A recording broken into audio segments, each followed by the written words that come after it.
Penguin Random House Audio presents A Spool of Blue Thread by Ann Tyler. Read for you by Kimberly Farr. Part 1. Can't Leave Till the Dog Dies. Chapter 1.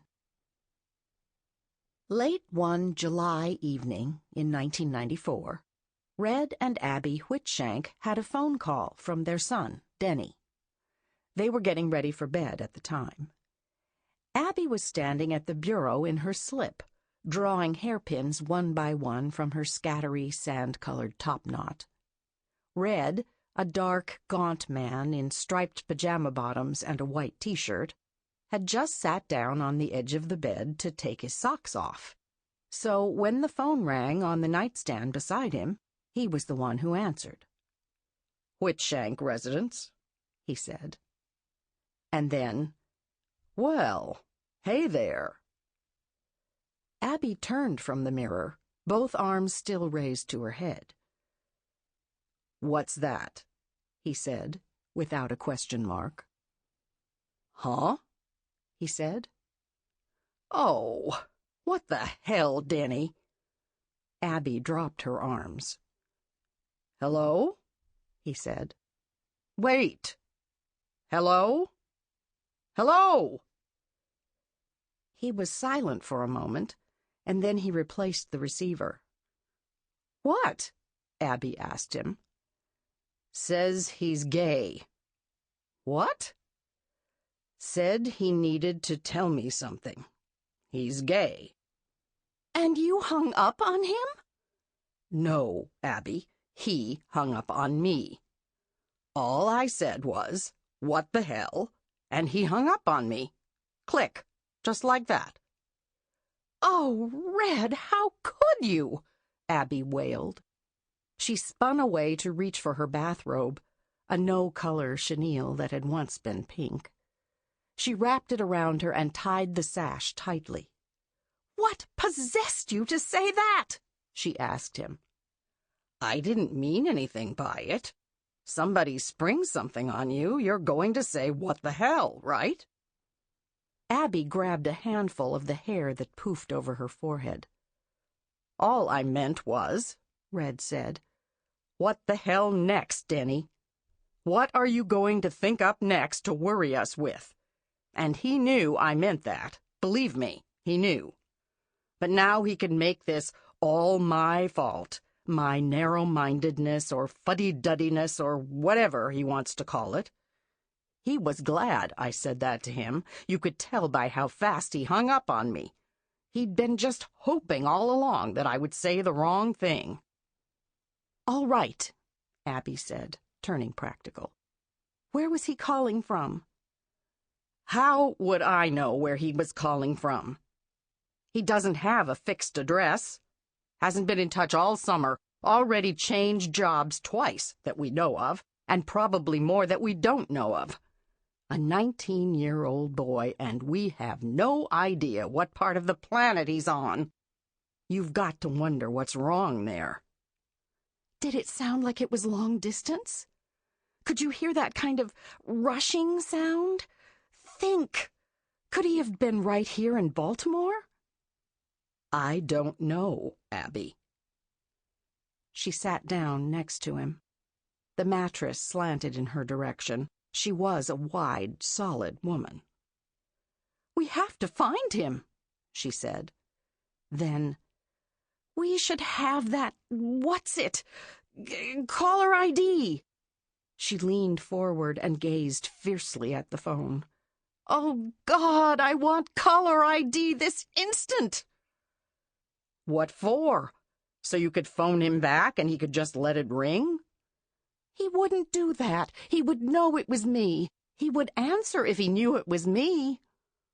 She jumped up from the bed and started pacing back and forth, up and down the Persian runner that was worn nearly white in the middle from all the time she had paced it before. This was an attractive room, spacious and well-designed, but it had the comfortably shabby air of a place whose inhabitants had long ago stopped seeing it. "What did his voice sound like?" she asked. Was he nervous? Was he upset? He was fine. So you say. Had he been drinking, do you think? I couldn't tell. Were other people with him? I couldn't tell, Abby. Or maybe one other person? He sent her a sharp look. You are not thinking he was serious, he said. Of course he was serious. Why else would he say it? The boy isn't gay, Abby. How do you know that? He just isn't. Mark my words. You're going to feel silly by and by, like, shoot, I overreacted.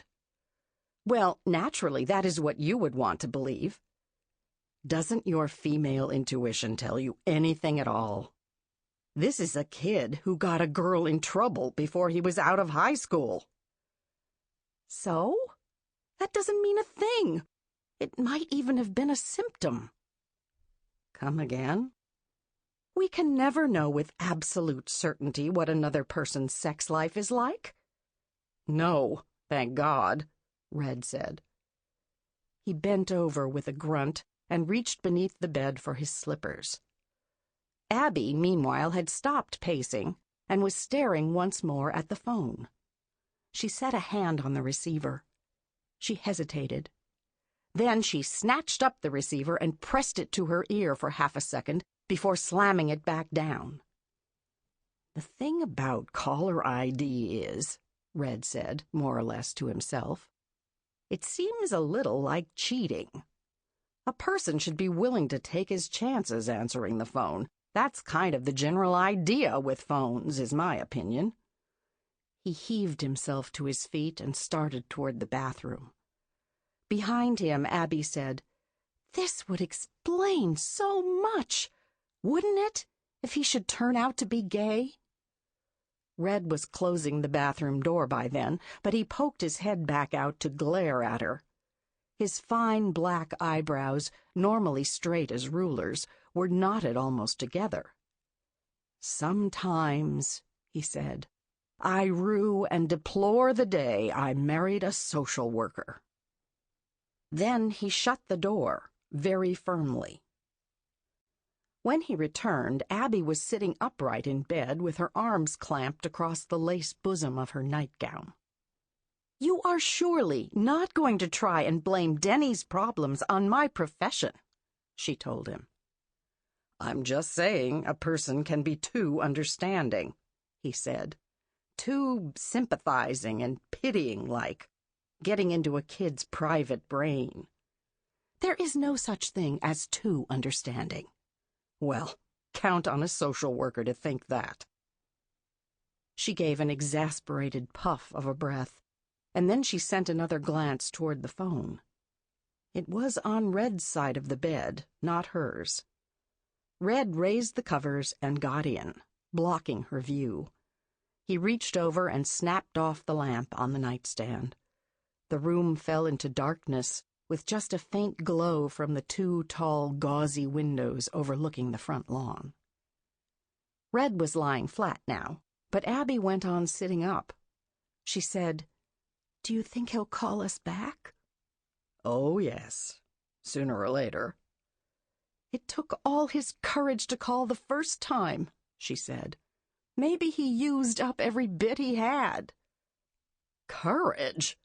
What courage? We're his parents. Why would he need courage to call his own parents?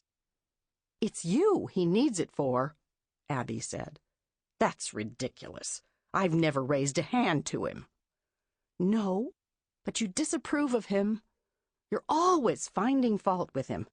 With the girls, you're such a softy, and then Stem is more your kind of person. While Denny, things come harder to Denny.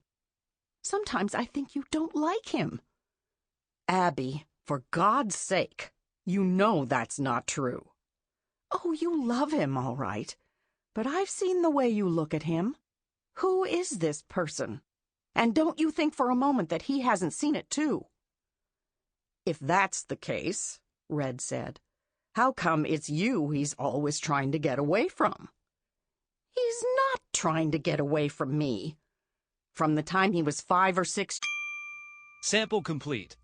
Ready to continue?